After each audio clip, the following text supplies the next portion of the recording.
যত না খুলুমকা সবাই ভালো তো? হ্যাঁ, যত না কাহামদাতন ভাই, ঠিক আছে। সবাইকে আজকের সবাই স্বাগত, অভিনন্দন।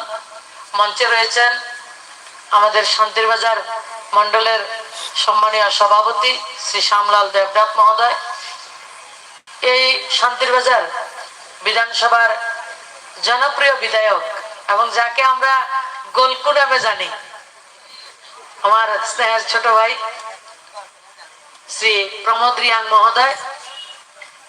আমাদের কিষাণ মোর্চার সভাপতি সত্যদা রয়েছেন, আমাদের এমডিসি সঞ্জীব ভাই রয়েছেন, বিশ্বজিৎ দা রয়েছেন, পৌর পরিষদের চেয়ারম্যান আমাদের মনিন্দ্র দাদা এখন দূরফার করে বলে দিলেন আপনাদেরকে, আর রাজ্য কমিটির জনজাতি মোর্চার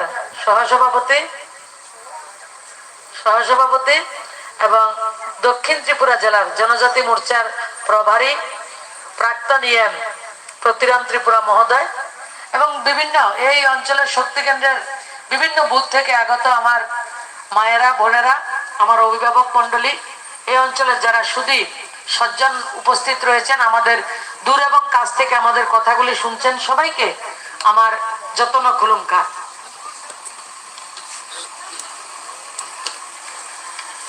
আমরা পাহাড় এবং সমতল নিয়ে গত প্রায় 4-5 বছর আমরা যখন ভারতীয় জনতা পার্টিকে জোরদার ভাবে সরকার পরিবর্তন করার জন্য কাজ করছি, আমরা ভারতীয় জনতা পার্টির যারা রয়েছি, আমরা কখনো পাহাড় এবং সমতল আমরা কোনোদিন ভাগ করিনি। আমরা কখনো পাহাড়ি বাঙালি জাতি উপজাতি বলে আপনাদেরকে আমরা দূরে সরে দিইনি। উপ হচ্ছে ছোট, আমরা জাতি জনজাতি বলি। আমরা আপনাদের কাছে 2018 সালে আপনাদের সমস্ত ধরনের সুবিধা দেওয়ার কথা বলেছি, আপনাদের আশীর্বাদ ভালোবাসা আমরা পেয়েছি এবং রাজ্য সরকার আপনাদের আশীর্বাদ দিয়ে চলছে।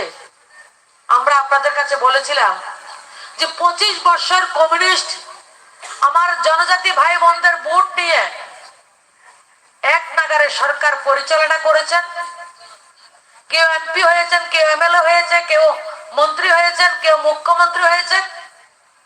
সবসময় কমিউনিস্টের বন্ধুরা বলতেন আমরা তো আসন সিট, বিধানসভা সিট যখন রেজাল্ট আউট হয়, রেজাল্ট বের হয়, আমরা 20 থেকে কাউন্ট করি।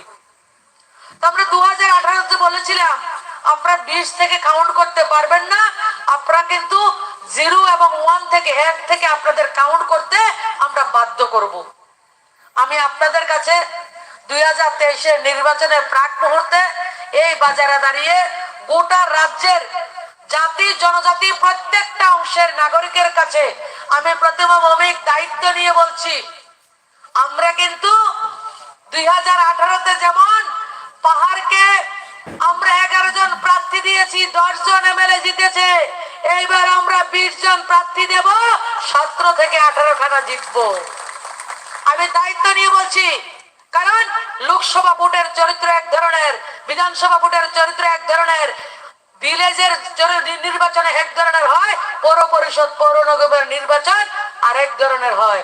আমার আত্মবিশ্বাস রয়েছে মাননীয় প্রধানমন্ত্রীজির নেতৃত্বে গত 4.5 থেকে 5 বছর যাবৎ শান্তির বাজার বিধানসভা থেকে শুরু করে আমরা গোটা রাজ্যের জন্য আপনাদের সঙ্গে থেকে, আপনাদের পাশে থেকে, আপনাদেরকে সাথে নিয়ে আমরা যে কাজ করেছি সে কাজের রিপোর্ট কার্ড নিয়ে আপনাদের সামনে আমরা ভোটের জন্য প্রস্তুত হব।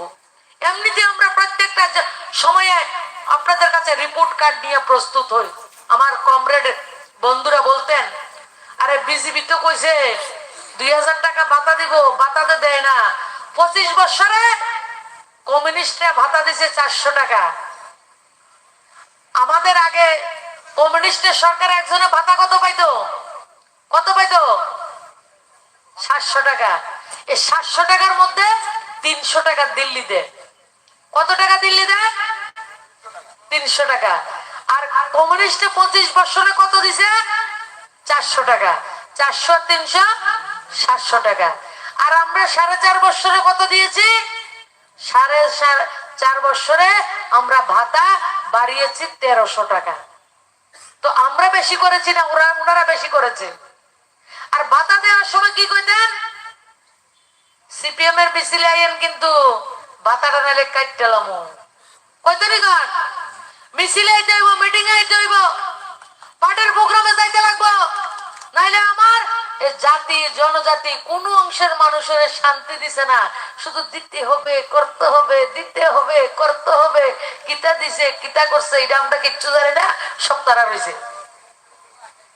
মনিন্দ্র ডিয়াঙ্গের বাড়িতে বলে চাকরি 13টা। ঠিক আছে নি? ভুল করতেছি নি আমি? আমার প্রমোদ ভাই গত 5 বছর ধরে এমএলএ আছে, চাকরি কয়টা গেছে বাড়ি?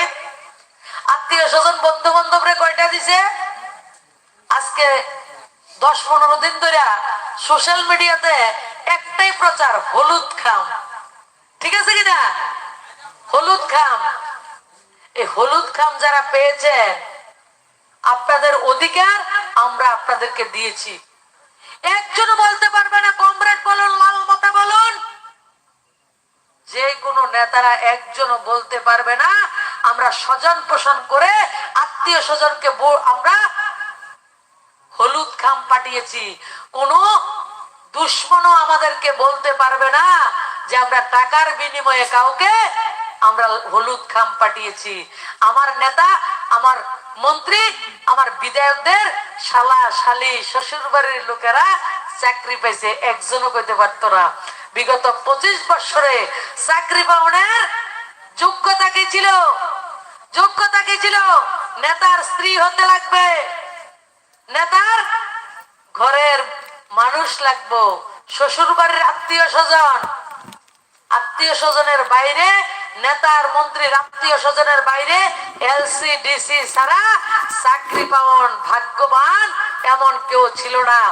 আজকে 2018 সালে সরকার আসার পরে আমার এই প্রত্যন্ত শান্তির বাজার অঞ্চলের যে কলসি রয়েছে, বিভিন্ন জায়গায় ওয়াইফাই বলুন, প্রত্যেক অঞ্চলের আমার বেকার যুবক যুবতী ভাই বোনরা রয়েছে, তাদের মধ্যে আত্মবিশ্বাস জেগেছে। মিছিলে হাঁটতে হয় না, মিটিং এ যেতে হয় না, ভারত মাতাকে জয় বলার দরকার হয় না। পড়াশোনা করা, তোমার চাকরি, তুমি ইন্টারভিউ দিয়ে নাও, টাকা দেওয়ার প্রয়োজন হয় না, টাকা দেওয়ার প্রয়োজন হয় না। নেতার বাড়িতে বাজারের ব্যাগ নিয়ে আসা যাওয়া করতে হয় না। সেটা হল পরিবর্তন নয়, সেই কাজটা আমরা করতে পেরেছি। আমাদের প্রমোদ রিয়াংকে আপনারা নির্বাচিত করেছেন এবং আমাদের সব বিধায়করা মিলে এবং মোদিজির নেতৃত্বে ট্রান্সপারেন্ট রিক্রুটমেন্টের যে পলিসি, সেটা রাজ্যের মধ্যে আমরা ধীরে ধীরে আমরা সেটা করছি। এবং কমরেডরা উল্টা গিয়ে কি কয় জানেন নি? চা দোকানে বিজেপি ছেলেরা যারা চাকরি পায় না, দেখছি পার্টি তো করছো, চাকরি তো পাইছিস না। আমরা তো বেশি তারার যন্ত্র নয়, মারতে মাসির দরদ বেশি হইলে বোঝা যায় তো সমস্যা কার। সমস্যা বিজেপির না, বিজেপির কর্মীর না, সমস্যা সিপিএম এর, সমস্যা সিপিএম এর। আমার প্রধানমন্ত্রী বলেছিলেন 2022-এর মধ্যে আমরা প্রত্যেক গরিবকে ঘর দিতে চাই। আপনারা বলুন তো, আগে একটা বিসিতে, একটা পঞ্চায়েতে বছরে কয়টা ঘর আইতো? কয়টা ঘর আইতো? 3টা। দেখো একটা ভাই কইছে 3টা ঘর আইতো। একটা বিসির মধ্যে 3টা ঘর আইতো। একটা পঞ্চায়েতে 5টা থেকে 7টা বছরে। 3টা 4টা ঘর বিসিতে, 6টা থেকে 7টা পঞ্চায়েতে ঘর আসতো। আর ঘর কারা পায়? যারা পনির ধার বেশি আছে, এই কমরেডরা ঘর পায়। যারা সিপিএম করতো তাদেরকে ঘর দেয়া হয়নি। আজকে আমরা যখন ঘর দেওয়ার কাজ শুরু করেছি, কমরেডরা কয় আমরা তো লিস্টি বানাইছিলাম। লিস্ট বানাইছিলাম, আমরা লিস্টি বানাইছিলাম, কয়নি? আজকে বাড়িতে গিয়ে তারা জিজ্ঞেস করবেন, তোমরা যদি লিস্ট বানাইয়া থাকো 58-93 থেকে 2018 মার্চ পর্যন্ত তোমাদের সরকার ছিল, প্রত্যেক মাসে প্রত্যেক বছরে 3টা 4টা করে ঘর থাকতো, আজকে একটা বিসির মধ্যে প্রত্যেক বছরে 70-80টা করে ঘর। আজকে গত 4.5 বছরে আমাদের এই শান্তির বাজার বিধানসভাতে 4.5 বছরে আমরা 5200 ঘর আপনাদেরকে দিতে পেরেছি। এক একটা পঞ্চায়েতে একটা বিসিতে 100-150 থেকে 500-600 পর্যন্ত ঘর, 1.5 লাখ টাকা একটা পরিবারকে আমরা দিতে পেরেছি। মাননীয় প্রধানমন্ত্রীজি এই ঘর 2018 সালে 2016 সাল থেকে দেওয়ার কাজ শুরু করেছেন। তৎকালীন সময়ে ত্রিপুরা রাজ্যের কমিউনিস্টের সরকার, যারা এই শান্তির বাজারে এলসি ডিসি ছিলেন, বিসির চেয়ারম্যান ছিলেন, পঞ্চায়েতের প্রধান ছিলেন, পৌর পরিষদ থেকে প্রত্যেকটা অংশের যারা নেতারা ছিলেন, তারা মানুষের বাড়িতে বাড়িতে গেছে, আপনাদের বাড়ি বাড়ি গেছে, সিপিএম এর বাড়িতে গেছে, সিপিএম, কংগ্রেস, বিজেপি যারা করে তাদেরকে ঘর দেওয়ার জন্য যায়নি, সিপিএম এর বাড়িতে গেছে। গিয়ে কি কথা কইছে, আপনার বাড়ির মধ্যে বিটি পাকা আছে, উপরে টিনের ছানি, আপনি বড় লোক, আপনি ঘর পাইতেন না। আপনার ছেলে মোটরসাইকেল চালায়, আপনি বড় লোক, আপনি ঘর পাবেন না। আপনার ঘরে ফ্রিজ, কালার টিভি রয়েছে, আপনাকে ঘর দেয়া যাবে না। কমিউনিস্টরা ওই তৎকালীন সময়ে সিপিএম মোদীজি ঘর দিতে চাইছিলেন, কমরেডরা মাথার গাম পায়ে ফেলে যারা সিপিএম কে ক্ষমতায় রেখেছিল তাদের ঘরগুলিকে একবারে চাইনিজ শুরু দিয়ে টুম টুম করে কাটতে দিছে। আর এখন যখন এই শান্তির বাজারের পৌর পরিষদে 2200 ঘর দেয়া হয়েছে, 2200, আর পৌর পরিষদের বাইরে পঞ্চায়েত আর বিসিতে এখন পর্যন্ত 3000, টোটাল 5200 ঘর দেয়া হয়েছে। কখনো কল্পনা করেনি এক একটা পঞ্চায়েতে আপনারা যাবেন, এক একটা ওয়ার্ডে যাবেন, প্রত্যেক বাড়িতে পাকা ঘর রয়েছে। অনেকে কয় ঘর পাইছি, জল পাইছি, শৌচালয় পাইছি আমরা, কিন্তু আমরা কিন্তু বিজেপি করি না।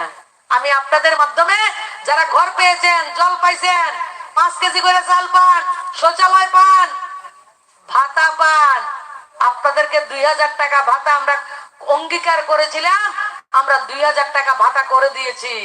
যারা পান আমি তাদেরকে বলবো, আমার নেতা হচ্ছে নরেন্দ্র ভাই মোদী। মোদীর একটা মন্ত্র রয়েছে। কি মন্ত্র মোদীজির? মন্ত্রটা কি? সবকা সাথ, সবকা বিকাশ, সবার বিশ্বাস এবং সবার প্রয়াস।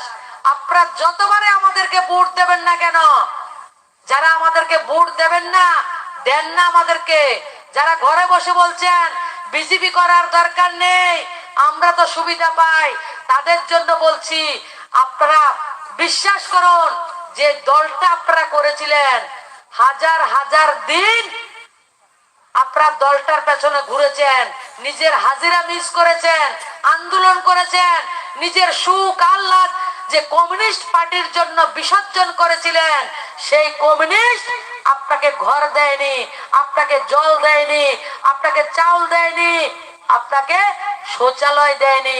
কিষাণ সম্মান নিধিও আমরা আপনাদেরকে দিয়েছি। যাদেরকে পরিশ্রম করে সরকারে রেখেছেন তাদেরকে, তারা আপনাদেরকে খাটিয়েছেন, আপনারা শুধু কাজ করাইছে। আমরা গ্রাম বাংলা, আপনারাও গ্রামের মানুষ, আমিও গ্রামের মানুষ। গ্রামে একটা কথা আছে, আখড়াকে বিনা বেতন, মানে আখড়াকে বিনা বেতনে পার্টি করছেন, আর বিজেপির মধ্যে আইয়া খোরাকিও পাইছেন, বেতনও পাইছেন। এরপরে যদি আপনারা কোন বিজেপির ভোট দিতেন না, আমরা রাগ করি না, আমরা 100% একদিন না একদিন ত্রিপুরা রাজ্যের প্রত্যেকের ভোট ভারতীয় জনতা পার্টিতে আমরা আনবো। আপনাদের যা যা প্রাপ্য, আপনাদের যেটা অধিকার, সেই অধিকার আপনাদেরকে আমরা দেব। আর যারা এখনো ঘর পাননি তাদেরকে আশ্বস্ত করার জন্য বলছি, তাদেরকে আমি দায়িত্ব নিয়ে বলছি, ডি ক্যাটাগরির ঘর 80% যখন কমপ্লিট হয়ে যাবে গোটা রাজ্যে, যারা এখনো ঘর পাননি লিস্টে ওয়েটিং এ রয়েছেন, প্রত্যেককে ঘর দেয়া হবে। একজনকে আমরা ঘর থেকে বঞ্চিত করব না। আপনারা প্রত্যেকটা গরিব মানুষ আপনারা ঘর পাবেন। কমরেডরা একজন কোথায় আছে, পাগল হয়ে আছে। কমরেডরা রং বদলায়। যখন ত্রিপুরা রাজ্যে সিপিএম আছে সব I50 হয়ে গেছে। আর যখন এখন মানে সরকারি দল ভারতীয় জনতা পার্টির এগেনিস্টে যাই দল খাড়া হয় তাদের সঙ্গে যে গিয়ে আমার মনীন্দ্রদা বলেছেন লাল মথা, লাল মথা। যারা কমিউনিস্ট করতেন আজকে তারা মথাতে ট্রান্সফর্ম হয়েছেন, তারা মথাতে পরিবর্তন হয়েছেন, পরিবর্তিত হয়েছেন। কেন হয়েছেন? প্রত্যেকটা বিসিতে লুট করার জন্য। 25 বছর ত্রিপুরা রাজ্যে কমিউনিস্টের শাসন ছিল। আমরা ভিলেজ কাউন্সিল, যেটা পঞ্চায়েত ভিলেজ বলছি, আজকে যারা মথা করছেন, যারা কংগ্রেস করছেন, যারা কমিউনিস্ট করছেন, আমি আপনাদের মাধ্যমে নেতাদেরকে জিজ্ঞেস করতে চাই, 25টা বছর তো আপনারা ক্ষমতায় ছিলেন। সমতলের পঞ্চায়েতে যদি একটা পঞ্চায়েতে বছরে 50